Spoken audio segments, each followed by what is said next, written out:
The bank called and said, "Don't tell your family." Then I found out why. 3 days ago, I walked out of a bank office with a folder in my hands and a warning still ringing in my ears. Do not come alone, and whatever you do, don't tell your family. I had just sold my apartment. $256,000. Signed, wired, done. It was supposed to be a fresh start. Instead, it felt like I had just stepped into something I didn't fully understand yet, and I was about to find out exactly how deep it went. My name is Alina Hayes, and my family thought I sold that apartment for us. That's how they framed it. My mother called it a smart family decision. My older brother Marcus said it was temporary support. My younger sister Laya cried when I hesitated, actual tears, like I was abandoning everyone who needed me, so I signed. Not because I wanted to, but because saying no in my family had always come with consequences I wasn't ready to face again. I grew up in a house that looked completely normal from the outside. Sunday dinners, birthday cakes, family photos on every wall, but inside things were measured differently. Marcus got second chances. I have expectations. Laya got protections. I have responsibility. I learned early how to make myself useful. Paid my own tuition, bought my own car, moved out at 22 and never asked for help again. But no matter how far I went, I was still the one they called when things started falling apart. And this time, it was worse because this time, the bank told me something my family never did. Something that turned that $256,000 into a question I couldn't ignore. The call came the morning after the money cleared. I was in my kitchen, barefoot. The coffee is still too hot to drink, staring at the empty space where my dining table used to be. I'd sold most of my furniture with the apartment. Clean break, I kept telling myself. Then my phone rang, unreal number. Miss Hayes. The voice was calm, professional. "This is Daniel Carter from First National Bank. We need you to come in today. There's been a discrepancy regarding your account." My stomach dropped. What kind of discrepancy? A pause. Papers shifting in the background. It's not something I can discuss over the phone. Another pause. "But I strongly advise you not to come alone." The air in my kitchen changed. "And Miss Hayes," his voice dropped just slightly, "do not inform any third parties about this meeting, especially anyone connected to recent transfers. Anyone connected to recent transfers. My family." I ended the call and stood there for a long moment, phone still in my hand. I opened my banking app. The balance showed $256,000, right where it should be. But something about the word discrepancy didn't match what I was seeing. I thought about calling my mother. That reflex was completely automatic. Share everything, get her opinion, and let her set the tone. I always had. This time, I didn't. Instead, I called Evan. He picked up on the second ring. "Hey, Lena, you okay?" "No," I said honestly. "But I think I need you to come to the bank with me." He didn't ask questions. "Send me the address. I'll be there." I grabbed my keys, my bag, and the folder from yesterday's closing. Something told me I was about to understand exactly what I had signed away. The bank office didn't look like a place where lives quietly came apart. Glass walls, neutral carpet, and a faint smell of coffee that had been sitting too long. The kind of place where everything is controlled and predictable, until it isn't. Even met me outside, leaning against his car, sleeves rolled up, expression already serious. He took one look at my face and straightened. "What happened?" "I don't know yet," I said.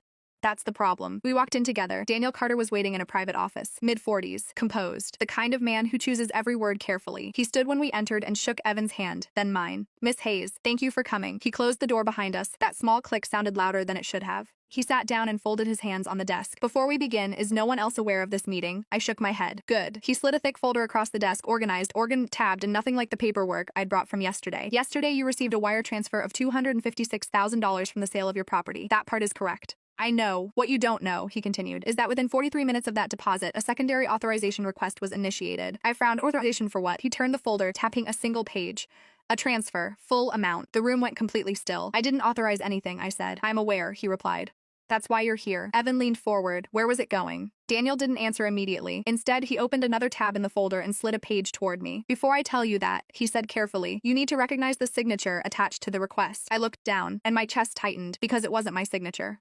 But I knew exactly whose it was, my mother's. Not similar, not close. Exact. The same looping A in her first name, the sharp tail at the end of her last. The handwriting I had seen my entire life on birthday cards, school forms, and checks she signed without even looking down. "That's not possible," I said, but it came out quieter than I intended. Daniel didn't react. The authorization request included a signed release form, a digital confirmation, and a secondary contact verification. Evan frowned. "Secondary contact?" Daniel nodded and flipped the page. "Your account lists a family-linked contact for emergency authorization, added 6 months ago." I blinked. I never added anyone. He looked at me steadily. "It was added in person, with ID." My stomach dropped. I didn't need to ask who Marcus. He was the only one who had ever insisted on helping me organize my finances. The only one who came with me to the bank last year when I refinanced a small loan. The only one who said casually, matter-of-factly, "You should always have a backup in case something happens to you." I thought he meant support. He meant access. "When was the transfer scheduled?" I asked. Daniel checked the file. "It was flagged before completion." Flagged why? He hesitated for just a moment. "Because the receiving account raised multiple internal alerts." Evan leaned in. "What kind of alerts?" Daniel met my eyes directly. "Accounts under investigation, potential fraud links, shell activity." The word hung in the air between us. Fraud. I sat back slowly. The room tilted just slightly, the way it does when reality shifts underneath you faster than your body can adjust. My family hadn't just expected my money. They had already tried to take it, and worse, they had been about to send it somewhere they couldn't explain. For a moment, no one spoke. I stared at the page like it might rearrange itself into something that made sense. Something harmless. A misunderstanding, a mistake. It didn't. "Can you show me where it was going?" I asked. Daniel turned the page slowly, like he was giving me time to change my mind. "I can," he said. "But once you see it, you'll understand why I told you not to come alone." He slid the document across the desk. Recipient, Horizon Holdings LLC. I frowned. "That doesn't mean anything to me." "It shouldn't," he said. "It's a shell company, registered in Delaware, but the operating activity flags are tied to multiple frozen accounts across 3 states. Evan exhaled under his breath. "This wasn't just a transfer," Daniel continued. "This was an extraction." "Extraction? Like I was something to be emptied? Who initiated it?" I asked. "The request came from your account," he said carefully. "But the authorization chain includes a secondary contact." He paused. "Marcus Hayes." There it was, spoken out loud. "Real." Evan leaned back, jaw tight. "Your brother tried to move the entire amount into a flagged shell account within an hour of the deposit?" "Yes, and if it hadn't been flagged?" Daniel didn't hesitate. "You would have lost everything." Silence pressed in around us. I thought about my mother crying on the phone, my sister's tears. Marcus told me solemnly and firmly that this was for the family. They hadn't asked for help, they had planned to take it. I looked down at my hands on the desk, steady, steadier than I felt inside. "What happens now?" I asked. Daniel closed the folder. "That depends," he said, "on whether you want this to stay a family matter or become something else." Family matter, the words sat there like they still meant something. Like they still carried the same weight they always had. 2 days ago, I might have chosen silence. I might have gone home, called my mother, listened to her version first, and let her reshape it into something softer, something forgivable. That was the pattern. That was always the pattern, but this wasn't a misunderstanding. This was paperwork, signatures, timing, intent, planned. "What are the options?" Evan asked. Daniel folded his hands. "We've frozen the transaction and secured your account, but an internal report has already been generated. If escalated, it becomes a formal investigation against Marcus and anyone connected to the authorization chain." He looked at me, "Including your mother if her signature was knowingly used." I closed my eyes for just a second. I pictured Sunday dinners, the way my mother passed plates like nothing was ever wrong. The way Marcus spoke over everyone was confident, certain, and always certain. The way I had learned over years of practice was to stay quiet, to keep things calm, to absorb. That version of us didn't exist anymore, maybe it never did. I opened my eyes. "What if I do nothing?" I asked. Daniel didn't soften it. "Then we document it as a prevented irregularity. No charges, no investigation." They walk away. Evan looked at me carefully. "Lena," I knew what he was asking. Not about the money. About the line, the one I had never crossed. I took a slow breath. "For years," I said quietly, "they decided what I should accept." I looked at Daniel. Not this time. He nodded once, and just like that, it stopped being a family problem, and it became something they couldn't control. I didn't tell them that day. Not my mother. Not Marcus. Not Laya. I went home, sat in the quiet of my half-empty living room, and let the reality settle around me without anyone else's voice distorting it. By evening, the first call came. Marcus. I watched his name light up my screen and let it ring, then again, then a third time. Finally, a text. "Hey, just checking. Did the transfer clear on your end?" I stared at it longer than I should have. Not "Are you okay?"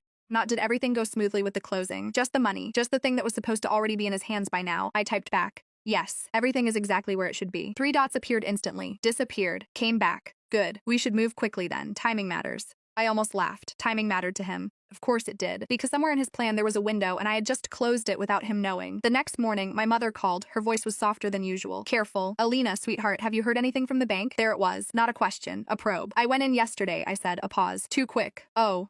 Why would you do that?" "I had a call. They said there was something I needed to review."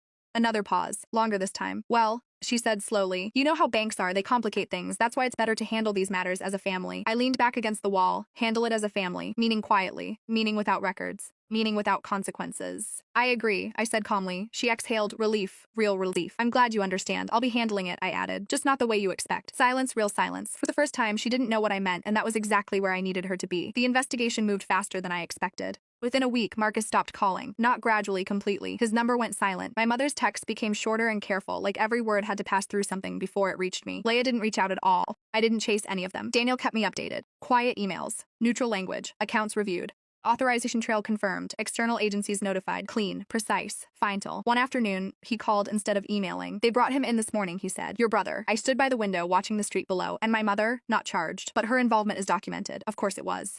I thanked him and ended the call. No victory. No wave of relief. Just a strange, quiet kind of clarity. The kind that comes when you finally stop making excuses for something and just see it for what it is. That evening, I drove past my old building, the apartment I had lived in for 4 years. The one I had saved for, renovated, and made my own. The one I had signed over for $256,000 because my family stood around me and called it the right thing to do. The windows were dark now. Someone else's life would start there soon. I didn't stop the car. I just drove past, slowly, and kept going. Mine had already started. It had started the moment I didn't make that call to my mother. The moment I called Evan instead. The moment I sat across from Daniel Carter and said, not this time. The next morning, I sat down at my desk, opened my banking app, and went through every setting, every permission, every linked contact, removed everything, locked everything down under my name. Only my name. Changed the access codes. Updated the security questions with answers no one in my family would ever guess, because they were things no one in my family had ever bothered to ask me about. It took about 20 minutes to undo years of slowly handing pieces of my life to people who had been cataloging them for their own use. I made myself a cup of coffee, hot enough this time, and sat in the quiet of my apartment, not the apartment I'd sold. A new one. Smaller. Entirely mine. No furniture I'd inherited was from someone else's taste. No keys that had ever belonged to anyone who hadn't earned them. No secondary contacts. Just mine. Here's what I've learned from all of it. Your family can love you and still take from you. Those two things aren't mutually exclusive. They can cry real tears when you hesitate and mean every tear, and still have a plan that depends on your silence. The hardest thing I ever did wasn't walking into that bank office. It was walking out of the pattern, the one where I absorbed everything. Made myself useful. Stayed quiet. Kept things calm. Accepted less because saying no felt dangerous. That pattern didn't end because they stopped. It ended because I did. Some lessons don't come with apologies. They don't come with a phone call where someone says they're sorry and means it. They don't come to the family dinner where everyone is finally honest. They come with paperwork, timestamps, a signature you recognize, and a banker telling you that you almost lost everything in 43 minutes while you were still in your kitchen with your coffee going cold. That's the lesson, and I'll never ignore it again. Would you have pushed for the investigation or kept it a family matter? Comment your opinion below. Follow for more real-life stories that will make you rethink everything.